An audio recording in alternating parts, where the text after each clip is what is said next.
l'année 2023. Le thème principal, c'est la puissance de l'alliance de Dieu. La puissance de l'alliance de Dieu.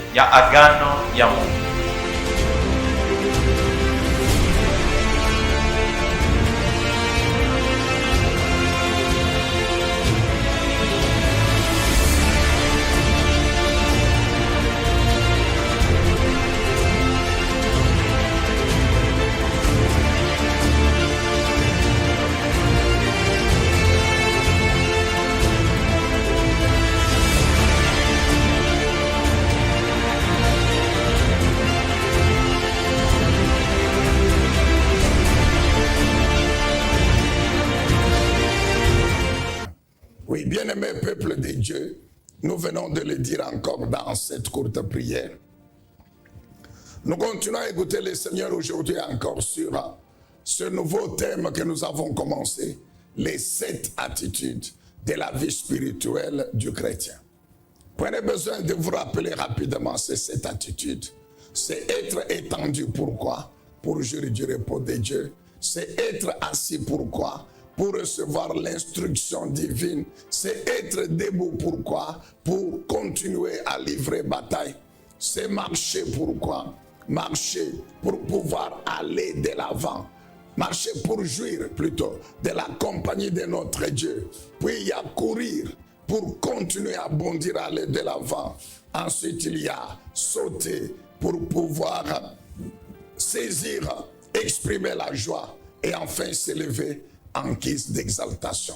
Et la fois passée, nous vous avons donné les références ou les références de base pour chaque attitude. Alors, nous avions déjà commencé la première attitude, c'est-à-dire être étendu. Nous voulons rappeler encore que c'est cette attitude, bien qu'à première vue concerne le physique du corps, mais de l'homme, le corps, mais en réalité, ce sont les activités spirituelles de l'esprit qui s'appuient sur les organes du corps pour pouvoir les développer. Amen, bien-aimé. C'est être étendu. Nous avons dit que c'est l'attitude, c'est l'état d'un esprit qui est calme. C'est l'état d'un esprit qui y a chaque jour totale confiance en l'Éternel, son Dieu. C'est l'état d'un esprit qui est dégagé de toute inquiétude, de tout souci, de toute crainte, de toute peur. Confiant totalement en son Dieu.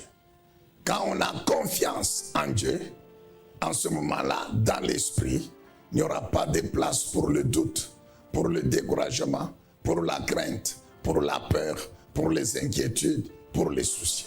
Donc, être étendu, c'est l'état spirituel de l'homme qui est calme dans son esprit, qui a totale confiance en son Dieu. Et nous avons dit que dans cette première attitude, il y a 4 choses importantes que l'esprit nous enseigne. Premièrement, il y a cette œuvre directe du Seigneur Jésus-Christ, notre bon berger. L'œuvre directe du Seigneur Jésus-Christ qui est notre bon berger. Ensuite, il y a la direction divine, toujours par le bon berger. Puis il y aura le repos, proprement dit, toujours par le bon berger. Et il y aura enfin, nous parlerons enfin des aliments spirituels, cette nourriture spirituelle que le bon berger met à la disposition les jours. Amen. Est-ce qu'on peut dire amen, acclamer le Seigneur? Alors, concernant de l'œuvre directe du Seigneur, c'est ce que nous avons vu la fois passée. Nous avons dit que dans cette œuvre directe, premièrement, Jésus, il pourvoit à tous nos besoins. Pourvoit à tout, il pourvoit et il pourvoit en abondance à tous nos besoins. C'est ainsi que nous avons parlé de la providence divine de notre Dieu qui donne et qui pourvoit abondamment et au-delà de nos besoins. Nous avons parlé du bon, et c'est le bon berger, Jésus-Christ. Et nous avons dit Christ le bon berger. Non seulement il pourvoit abondamment, mais tous les jours, il prend soin de tendresse. Il traite les brebis que nous sommes avec tendresse. Jamais méchamment, non, mais avec tendresse. Parce que son objectif, c'est que nous, les brebis, nous puissions vivre, nous puissions nous épanouir pendant que nous sommes encore pendant le jour fixé par lui, pour que nous puissions le rejoindre au ciel et continuer à vivre avec lui dans l'éternité. Et c'est pour cela, en tant toujours le bon berger, qu'il a décidé de quitter le ciel, de venir sur la terre et de pouvoir sacrifier sa vie pour nous. Sacrifier sa vie pour nous. Là, nous pensons à l'œuvre rédemptrice de la croix. Et nous savons tous que le Seigneur Jésus a fait pour nous sauver. Parce que nous étions des brebis égarées. Nous étions esclaves du diable dans le monde. Mais il fallait qu'il vienne, qu'il fasse ce qu'il a fait, accomplissant la mission divine de la rédemption de l'homme que nous connaissons.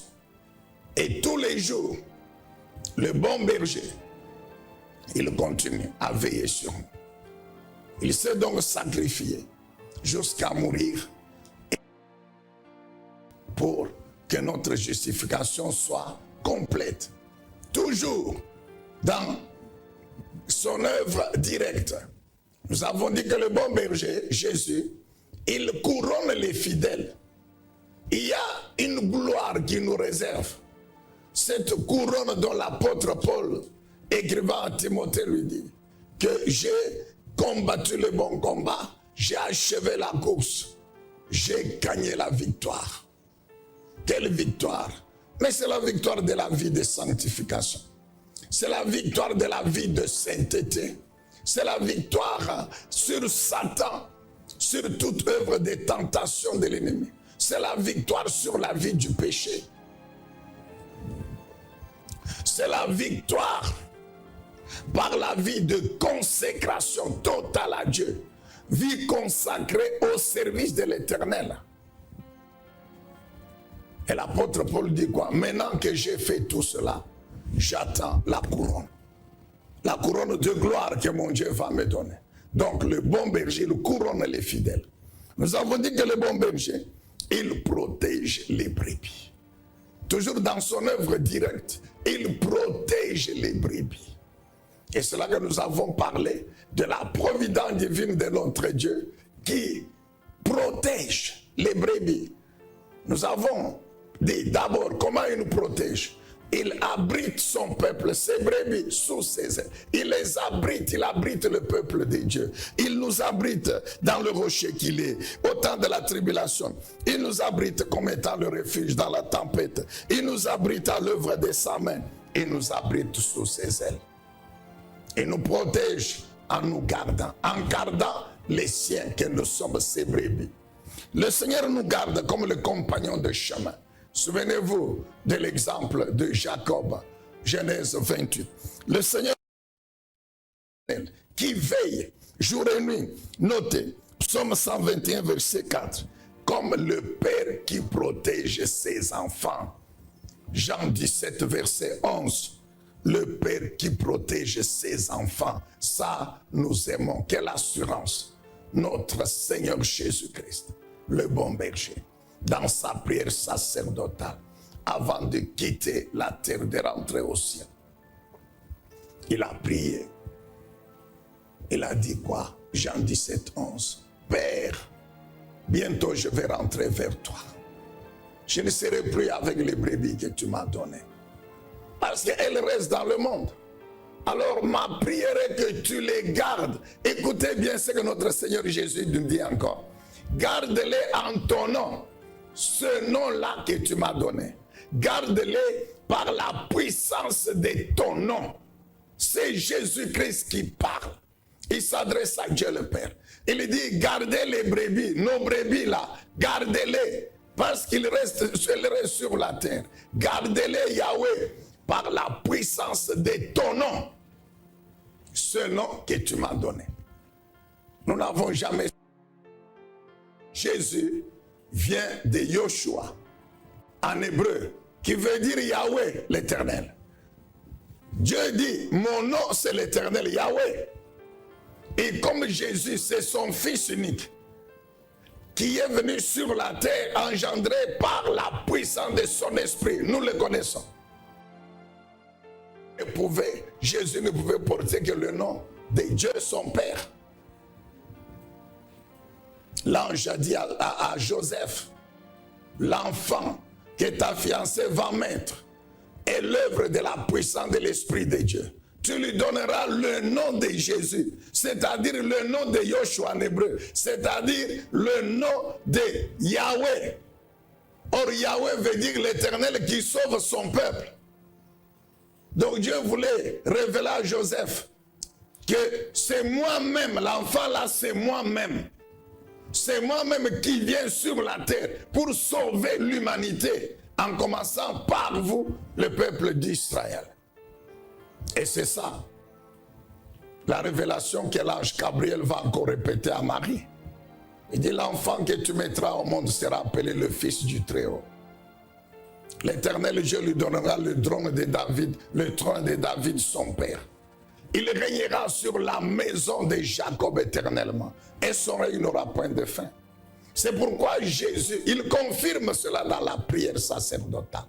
Il dit, Père, le nom là que j'ai, c'est ton nom. Alors, garde-les par la puissance de ton nom. Bien-aimé chrétien, laisse-moi te dire que si tu y es soumis au bon berger, à Jésus-Christ, quand tu te réveilles tous les jours, tu te réveilles avec son nom, car c'est le nom de ton Père. C'est Jésus qui nous a engendrés, il est notre Père. Et c'est son nom que nous portons. C'est pour ça qu'il nous a donné son nom. Vous vous rappelez, Marc 16, il dit quoi? Prenez mon nom, vous qui allez croire en toi, vous que je vais engendrer mes enfants. Allez avec mon nom, je vous le donne. Moi, votre Père Jésus, je vous le donne. Et voici les miracles que vous allez faire par la puissance de mon nom. Par la puissance de mon nom, voici les miracles que vous allez faire. Alléluia. La puissance du nom de Jésus nous protège. C'est pourquoi il est écrit que le nom de l'Éternel, c'est une tour fortifiée. C'est pourquoi je me réfugie sous ce nom de Jésus-Christ. Bien-aimé, c'est pourquoi chaque jour quand tu te réveilles, chaque nuit avant de dormir, rassure-toi que tu continues à porter le nom de Jésus-Christ, ton Père. C'est le Jésus de la Bible ici, le Jésus-Christ de la Bible. Que les Français ont traduit par Jésus. C'est ça. Mais c'est Yoshua. Amen. Parce qu'aujourd'hui, soit dit en passant, hein, depuis un temps là, on entendait les gens dire non, non, le Jésus de la Bible, ce n'est pas le vrai Jésus. Oh, c'est Yoshua Mashiach, Yoshua Mashiach. Mais Yoshua, c'est en hébreu. Traduit en français, Jésus. C'est le même Seigneur qui s'appelle Jésus en français, Yoshua en hébreu. Alléluia. Que Dieu soit loué, que Dieu soit béni. Alors, donc, le bon berger, il protège les brebis en les abritant. Il protège les brebis en les gardant, en les protégeant par la puissance de son nom. Il veille sur les brebis avec un soin infini. Alléluia. Il veille sur nous, ces brebis, avec un soin infini. Là, vraiment, permettez-moi de vous ramener dans Matthieu, chapitre 6. Hein, lisez, hein, notez, Matthieu 6, 32 à 33. Matthieu 6, 32 à 33. Nous nous rappelons, bien-aimés, cette exhortation de notre Seigneur qui nous demande de ne pas nous inquiéter. Vous rappelez ce passage? Ne vous inquiétez pas. au sujet de ce que vous allez manger, au sujet de ce que vous allez boire, au sujet de ce que vous allez vous habiller. Il a dit ça. Si nous relisons encore 32 et 33, il dit quoi? Toutes ces choses, les païens s'en préoccupent sans cesse. Mais pour vous, votre Père qui est aux cieux, sait que vous en avez besoin. C'est pourquoi il dit quoi? Tous les jours, votre préoccupation première, c'est chercher le royaume. C'est conformer vos vies aux exigences de la sainteté, de la justice, du royaume de Dieu dans lequel vous êtes. C'est tout. Le reste des choses, votre Père qui connaît vos besoins, il va prendre soin de vous. Luc chapitre 12, 6 à 7. Notez, Luc 12, 6 à 7. Luc chapitre 12, versets 6 à 7. C'est dans ce passage que le Seigneur Jésus est allé jusqu'à dire que puisque même les cheveux de votre tête sont comptés, les cheveux de votre tête sont comptés. L'Éternel Dieu, il connaît le nombre. Alors soyez sans crainte, n'ayez pas peur que l'ennemi va vous détruire. Amen, bien-aimé. Bien-aimé, je ne sais pas quel est ce nouveau plan du diable contre toi. Je ne connais pas ce nouveau plan de l'ennemi contre ta vie. Peut-être que tu ne connais pas toi-même. Ou que Dieu par sa grâce t'a révélé. Mais laisse-moi te dire qu'une chose, je te répète ceci. Dieu veille sur son plan pour chacune de nos vies. Dieu veille là-dessus tous les jours. Mais en même temps, Dieu est aussi en contrôle de tout ce que le diable et ses acolytes sont en train de faire contre nous. Amen, bien-aimés dans le Seigneur. C'est ça, c'est qui est bien avec notre Dieu. Donc, il veille sur le plan de l'ennemi pour l'anéantir, afin que l'œuvre de sa puissance dans notre vie se poursuive. C'est pourquoi nous ne cessons de dire que le diable, avec les démons, avec les sorciers, les satanistes, toutes ces organisations démoniaques, sataniques, sorcelleries, peuvent continuer à organiser de nouveaux complots contre nous, peuvent continuer à dresser les hôtels dans leur monde là-bas contre nous. Mais nous leur disons ce matin encore que tout ce qu'ils peuvent faire, aussi longtemps que nous continuons à servir notre Dieu, dans la crainte, dans l'obéissance, aussi longtemps que nos vies continuent à lui être consacrées, ces vies sont toujours gravées dans sa main. Et notre Dieu, il poursuit l'œuvre de sa puissance dans notre vie. Donc tout ce que l'ennemi peut faire, les ennemis peuvent faire, n'aura aucun impact, aucune influence sur l'œuvre miraculeuse de la puissance de notre Dieu dans nos vies, dans nos maisons, dans nos familles et dans son église. Amen, Amen, bien-aimé dans le Seigneur. C'est pourquoi, mon frère bien-aimé, lorsque tu as la révélation, une information sur ce que l'ennemi est en train de comploter contre toi, n'aie pas peur. Dis, Seigneur, merci, parce que c'est une preuve que tu veilles sur moi et sur les plans de l'ennemi. Alors, lève-toi, par le nom de Jésus, détruis le complot. Lève-toi, appuie-toi sur l'alliance. Exemple, Ésaïe 54, verset 15 jusqu'à la fin. Proclame cela, proclame cette parole. Même si tu rêves qu'on a tiré sur toi, tu es tombé. Même si on te dit qu'on t'a vu, on a tiré sur toi, tu es tombé. On a même pris le gol, on a amené à la mort. Ne tremble pas, parce que ça c'est le plan de l'ennemi. C'est ça son film. Amen, bien-aimé. Est-ce que tu connais les films? Tu connais le principe directeur des films que les gens font? Ce sont des mises en scène. Beaucoup de films sont des mises en scène, ce n'est pas la réalité. C'est pour cela que vous voyez les mêmes acteurs là-bas. Aujourd'hui, ils tombent, ils meurent. On vous montre même qu'on est en train de l'enterrer. 5 ans après, c'est le même qui revient dans un autre film. Mais le film d'il y a 5 ans nous a montré qu'il est mort, on l'a enterré. C'est pour vous dire que ce sont des mises en scène. Donc tous les plans, les complots du diable sont des mises en scène. Ce sont des imaginations. C'est pourquoi si tu rêves toi-même qu'on a tiré sur toi. Non, c'est faux, ne tremble pas. Il est écrit quoi? Que toute arme forgée contre toi sera sans effet. Ésaïe 54, 17. Toute arme forgée contre toi sera sans effet. Par la puissance du sang de Jésus-Christ, qui nous couvre jour et nuit comme un puissant bouclier. Oh mon bien-aimé, lui il tire, il croit que la balle t'a atteint. Non, la balle a été neutralisée par le bouclier du sang de Christ qui me couvre jour et nuit, esprit à mes corps. Alléluia. C'est pourquoi la Bible dit toute arme, toute attaque, toute action de l'ennemi contre toi sans effet. Tu peux être atteint, il n'y a pas de problème. Mais que dit Psaume 34? Que beaucoup de malheurs peuvent atteindre le juste. Mais l'Éternel l'en délivre de tous. Alléluia. L'Éternel l'en délivre de tous les malheurs.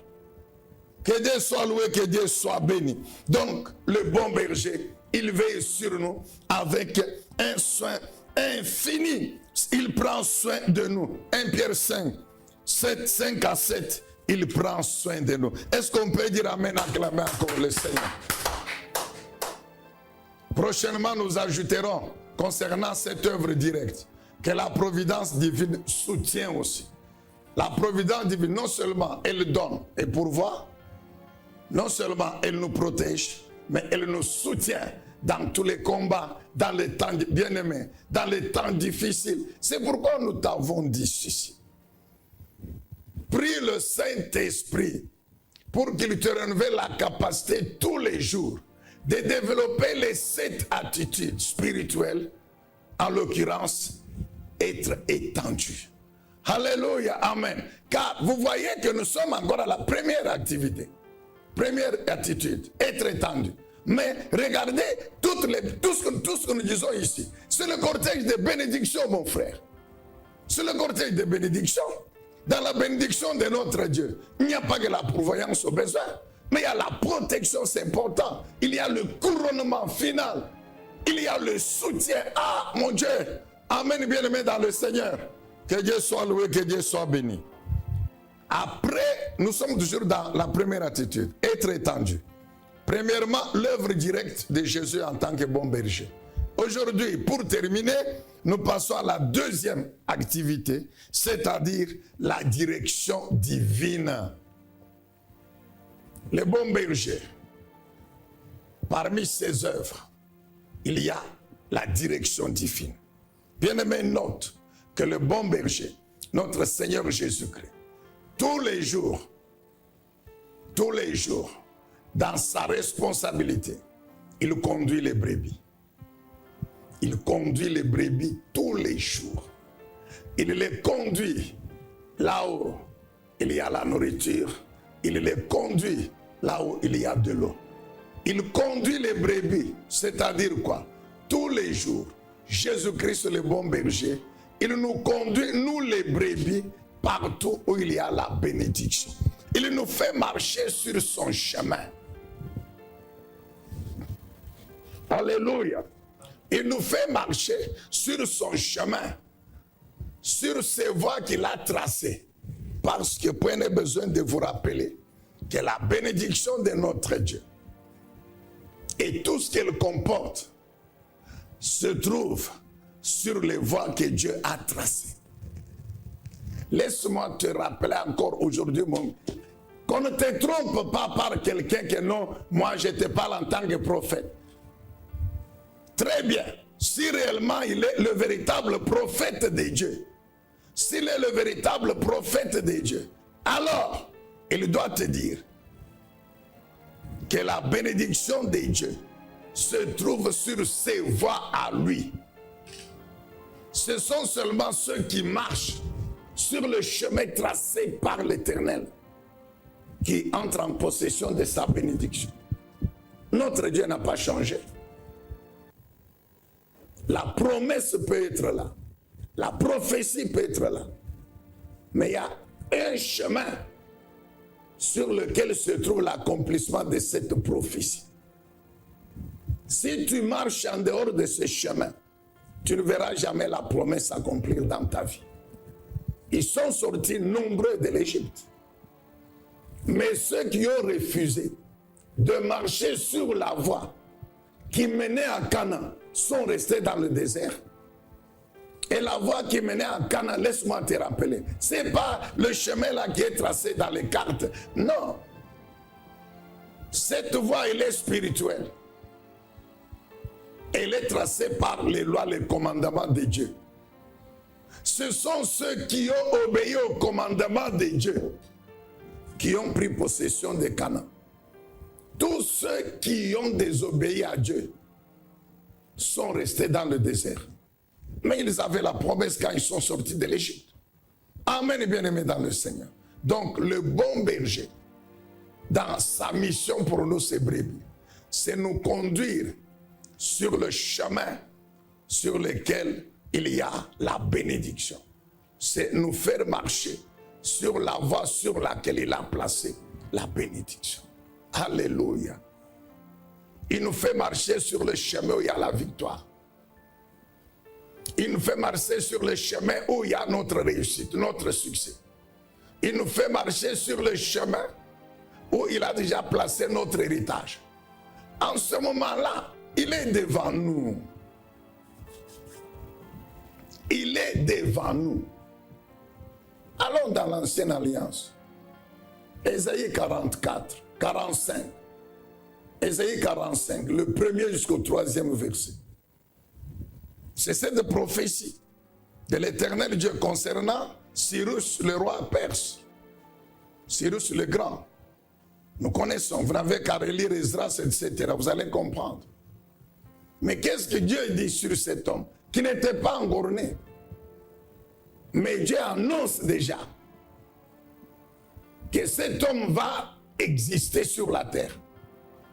Bien-aimé, soit dit en passant que quand Ésaïe parle de Cyrus là, c'est au moins 150 ans avant que cet homme-là n'existe et ne fasse ce que Dieu dit à Ésaïe qu'il va faire. C'est pourquoi nous n'avons jamais cessé de te dire, toi qui es déjà chrétien, qui as cru au Dieu de la Bible, le Dieu de Jésus-Christ, tu es heureux, tu es béni. Et accroche-toi à ce Dieu, car c'est lui l'unique et c'est le vrai Dieu. Il n'y a pas un autre Dieu en dehors de lui, du Dieu de la Bible. Il n'y en a pas. Nous te répétons aujourd'hui encore, mon bien-aimé. Tu fais bien de croire que Dieu existe. C'est une bonne chose. Et tu es dans une certaine religion. Parce que toutes les religions enseignent qu'il y a un Dieu qui existe. Mais laisse-nous te dire qu'une religion ne sauve pas. La religion n'est pas le chemin qui mène au ciel chez le Dieu véritable. Concernant le chemin qui mène au Dieu véritable, il n'y a pas ce dicton qui dit que tout chemin mène à Rome. Non, il n'y en a pas. Parce que les gens ont tendance à croire que pour aller au ciel, il faut absolument arriver à Rome. Non, non. On peut arriver à Rome à partir du nord, du sud, de l'est et de l'ouest. Tous les chemins mènent à Rome, c'est vrai. Mais tous les chemins ne mènent pas au Dieu véritable. Il n'y a pas une religion qui mène au Dieu véritable. Je répète, toutes les religions enseignent qu'il y a un Dieu qui existe. Très bien. Mais il n'y a aucune religion qui est le chemin qui mène au Dieu véritable. Il y a un seul chemin qui mène au Dieu véritable, qui mène au ciel où il y a le Dieu véritable. C'est Jésus-Christ. Laisse-moi te dire que Jésus n'est pas une religion. Si tu doutes, Jean chapitre 14, verset 6. Jean 14, verset 6. Avant même d'arriver à cela, relis à partir du premier verset. Tu comprendras qui est Jésus. Par la réponse qu'il donne à ses deux apôtres, Thomas et Philippe. L'un lui pose la question, tu nous parles du chemin que tu vas vers le Père, montre-nous le chemin. Tu nous parles du Père. Le Père, il est où? Comment on peut arriver à lui? Jésus dit ceci. Moi que vous voyez, je suis dans le Père est en moi. Elle dit, Philippe, mais il y a longtemps que nous sommes avec vous. Vous n'avez pas compris que je suis dans le Père est en moi. Et que celui qui m'a vu, moi, Jésus, a vu le Père. Là, le Seigneur Jésus, il révèle qu'il est l'incarnation de Dieu le Père, le Dieu là de la véritable que les gens cherchent dans les religions. Il n'y a qu'un seul qui l'a représenté sur la terre, c'est Jésus-Christ. Ce n'est ni prophète Élie, ni Moïse, non. Ce n'est pas l'apôtre Pierre ou Thomas. Non. Ce n'est pas l'apôtre Paul, non. Encore moins les prophètes là de votre religion. Oh. Les prophètes là de votre religion. Il a fini par vous convaincre. Non. Que c'est lui Et vous l'adorez même comme un Dieu. Oh mon frère, vous êtes idolâtre. Vous êtes dans le péché, vous finirez dans l'enfer. Jésus-Christ seul a été l'incarnation directe de Dieu le Père, le Dieu véritable, sur la terre. Et puis il ajoute, comme je suis l'incarnation de Dieu le Père sur la terre, je suis, par voie de conséquence, le seul chemin qui mène à lui. Deuxièmement, je suis l'incarnation de sa vérité. Troisièmement, je suis la source de sa vie. En d'autres termes, vous voulez arriver à ce Dieu-là que vous cherchez, il faut passer par moi. C'est pourquoi c'est écrit que celui qui croit au Fils de Dieu, amen, celui qui croit au Fils de Dieu qui est Jésus-Christ, il a la vie de Dieu. Car il a accès à la connaissance de la vérité sur le vrai Dieu. La Bible dit que Dieu est là, que vous cherchez. Dans le cas de votre religion, là, écoute bien mon frère. Notre Bible dit quoi? Que Dieu lui a rendu témoignage. Le Dieu là que vous cherchez dans votre religion. La Bible dit que Dieu lui a rendu témoignage. Quel est ce témoignage? C'est que Dieu a pris sa vie, qui est éternelle. Il l'a placée en lui, Jésus. Par voie de conséquence, c'est celui qui croit en Jésus qui a la vie de Dieu et qui est donc destiné à vivre éternellement avec Dieu. Alléluia. Amen, bien-aimé dans le Seigneur. À vivre éternellement avec Dieu. C'est le témoignage que Dieu lui-même que vous cherchez là a donné concernant Jésus. Et la Bible le révèle. Et la Bible, c'est ça la parole de Dieu qui est la vérité. Tout ce qu'on vous enseigne dans votre religion là, c'est du mensonge. Il n'y a pas d'un chemin qui mène au ciel. L'unique, c'est Jésus-Christ. C'est pourquoi la Bible dit, ceux qui croient en Jésus, automatiquement, ils verront Dieu le Père et ils vivront avec lui éternellement. Il n'y a que ceux qui croient en Jésus, le bon berger, qui reçoivent la vie de Dieu et la vie qui la vivent sur la terre. Jean chapitre 10, 10 et 11. Jésus dit quoi? Je suis le bon berger. Je suis descendu du ciel pour donner aux brebis ma vie. Et ils la vivront avec abondance.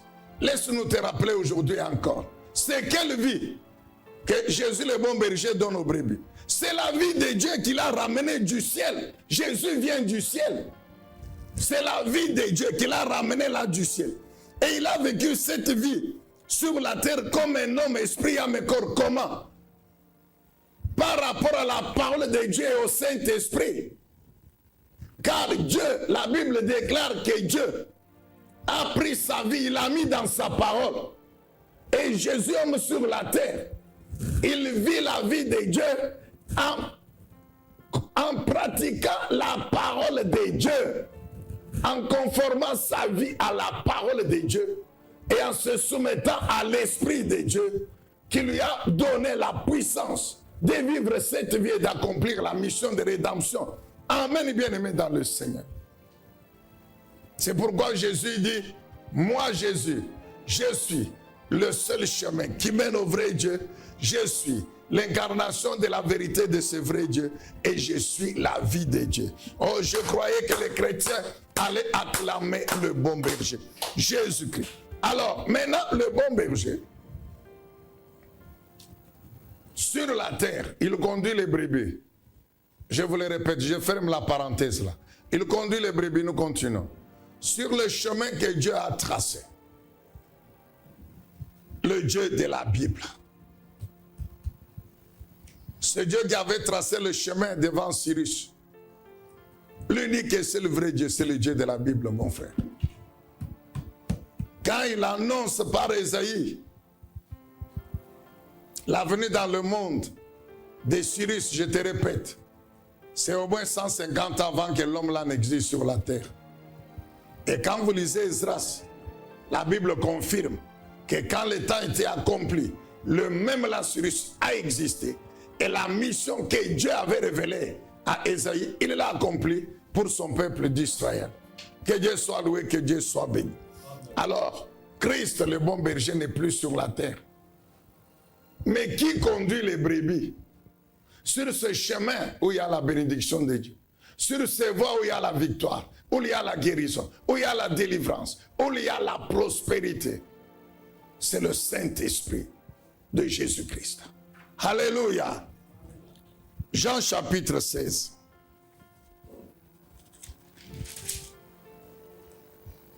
Jean chapitre 16, nous lisons le verset 13.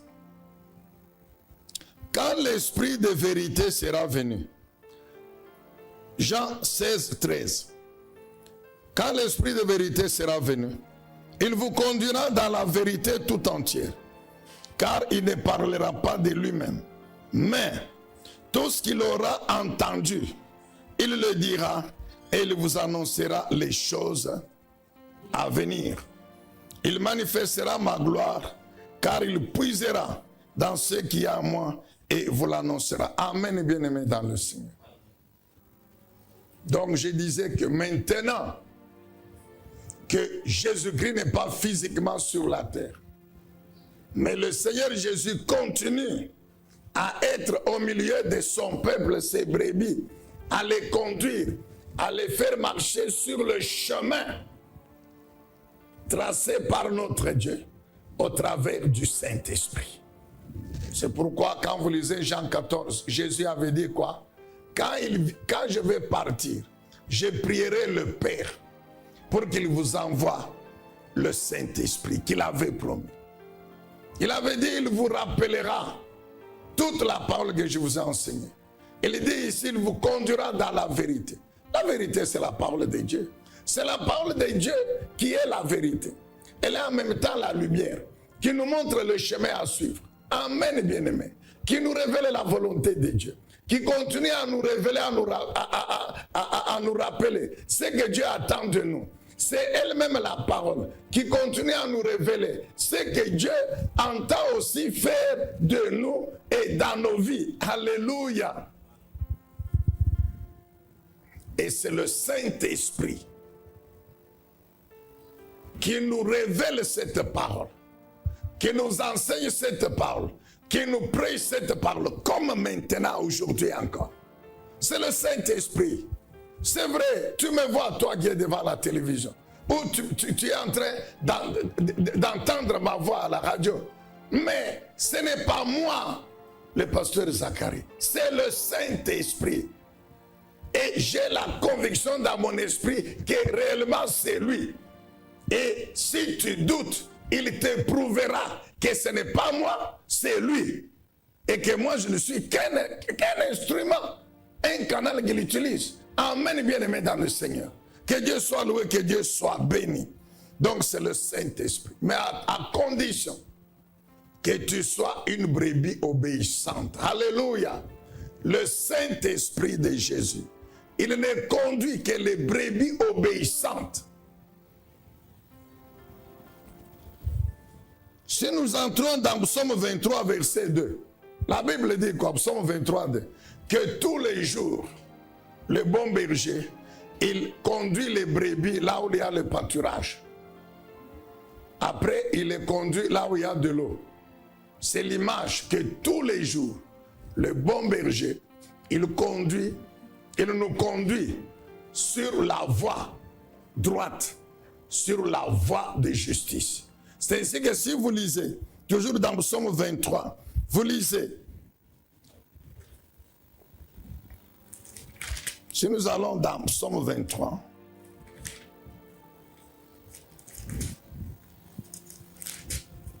Psaume chapitre 23, si vous lisez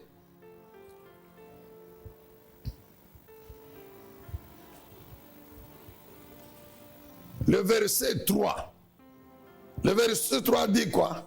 Il me revigore, il me fortifie, et pour l'honneur de son nom, il me conduit sur le droit chemin. Amen.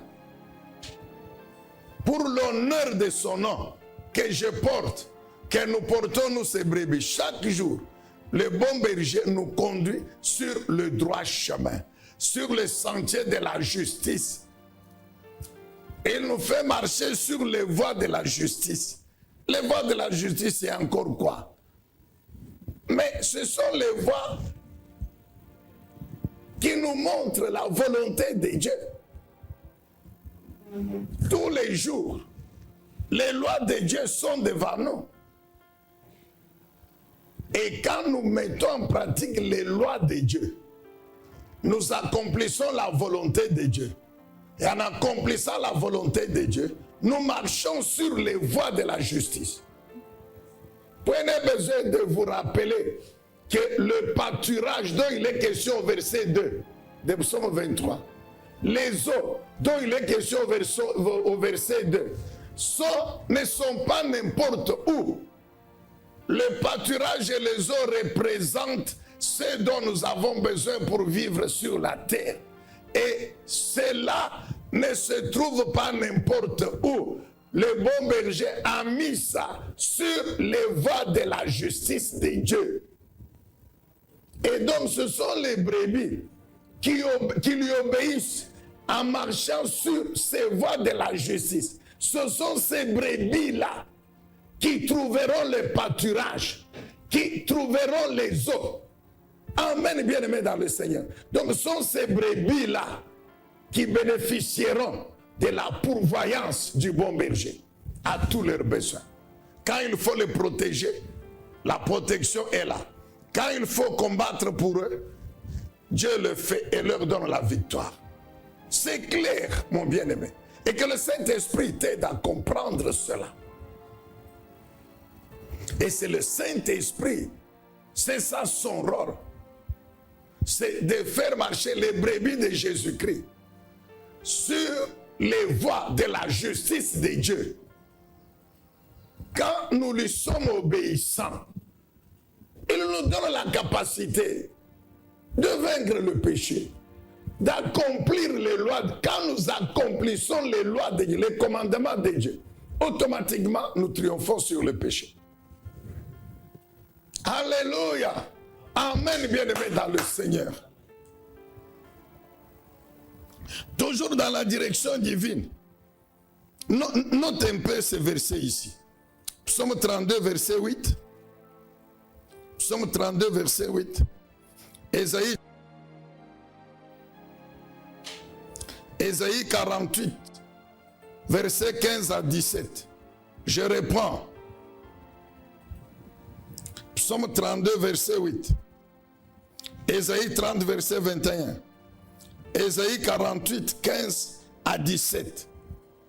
Bien aimé, quand vous lisez bien ces passages, vous comprenez encore l'œuvre de l'Esprit de Dieu, le Saint-Esprit, quand il nous conduit. Il est disposé de nous conduire sur le chemin tracé par Dieu. Et c'est pour cela qu'il est disposé à nous instruire tous les jours. Il dit à David, je t'instruirai, je te montrerai le chemin que tu dois suivre. Ésaïe 48, 15, la Bible dit que Dieu nous conduit au milieu des incertitudes. Lorsque nous nous trouvons envahis par des incertitudes, nous ne savons pas quoi faire, nous ne savons pas quelle voie entreprendre, nous ne savons pas quelle décision à prendre. Amen, bien-aimé. C'est ça les incertitudes. La Bible dit quoi? Le Saint-Esprit de Dieu, lui, il est prêt pour nous montrer le chemin que nous devons suivre. Il est prêt pour nous instruire sur ce que nous devons faire, sur les actions que nous devons entreprendre. Il est prêt pour nous montrer que ne va pas à gauche, va à droite. Ésaïe 30, 21 dit quoi? Tes oreilles entendront derrière toi la voix de Dieu qui va te dire le chemin que tu dois prendre. C'est le chemin de la justice. Et c'est sur ce chemin qu'il y a la bénédiction. Amen, bien-aimé dans le Seigneur. Bien-aimé, c'est pourquoi nous insistons sur l'importance de la prière, des consultations. Car c'est dans cette prière que le Saint-Esprit nous révèle, nous instruit, nous oriente. Ce matin, un frère m'a rendu témoignage.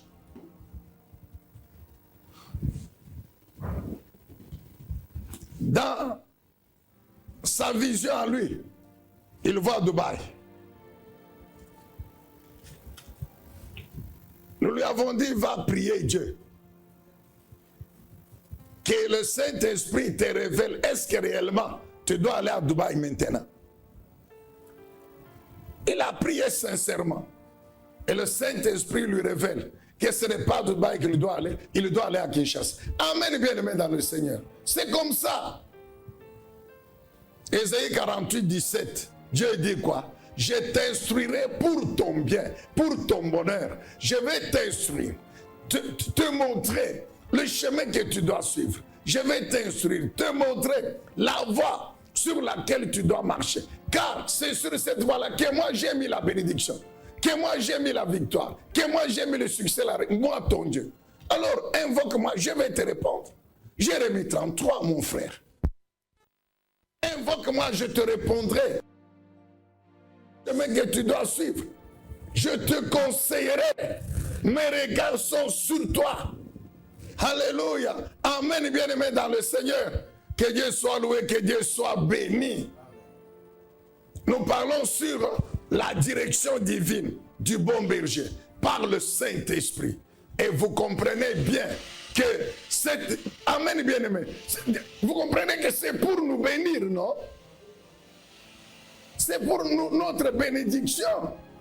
Le Saint-Esprit nous conduit sur la voie où il y a la bénédiction que nous cherchons. Alors, soumettons-nous à lui, mon frère. Comprends cet enseignement et prie le Saint-Esprit. Tu verras que ta vie va changer. Nous sommes donc arrivés à la fin de notre tranche d'aujourd'hui. Prochainement, nous allons continuer toujours avec la première activité, être étendu. Nous sommes arrivés aujourd'hui au niveau de la direction divine. Et prochainement, nous verrons, nous reprendrons par Luc chapitre 1er. Luc chapitre 1er. Alléluia. Que Dieu soit loué, que Dieu soit béni. Luc chapitre 1er. Alors nous comprendrons encore comment le Seigneur par sa parole, par le Saint-Esprit, il illumine notre cœur et il nous annonce des choses à venir qui concernent notre vie. Dieu le Saint-Esprit, merci encore aujourd'hui, au nom puissant et redoutable de Jésus-Christ, notre Seigneur et notre Sauveur. Merci de nous renouveler l'onction, la puissance, pour continuer à développer cette attitude spirituelle dans notre vie. Car nous avons compris aujourd'hui encore qu'en les développant, nous marchons sur les chemins de la justice. Et en marchant sur les chemins de la justice, automatiquement, nous finirons par entrer en possession de ta bénédiction, dans laquelle il y a la guérison, la délivrance de toute situation, tant sur le plan spirituel que physique, matériel, même financier, sur lesquels il y a la victoire dans tous les combats, sur lesquels il y a la protection de nos vies. Alors merci donc Dieu le Saint-Esprit. Comme des brebis obéissantes au bon berger, nous nous soumettons à toi. Merci de nous révéler cette grâce. Nous prions au nom de Jésus, notre Seigneur et notre Sauveur. Et nous pouvons acclamer le Seigneur Dieu Tout-Puissant. Amen. L'année 2023. juu ya mwaka 2023. Le thème principal, c'est la puissance de l'alliance de Dieu. Ishina kubwa ni uwezo ya agano ya Mungu. La puissance Uwezo de l'alliance de Dieu. ya agano ya Mungu.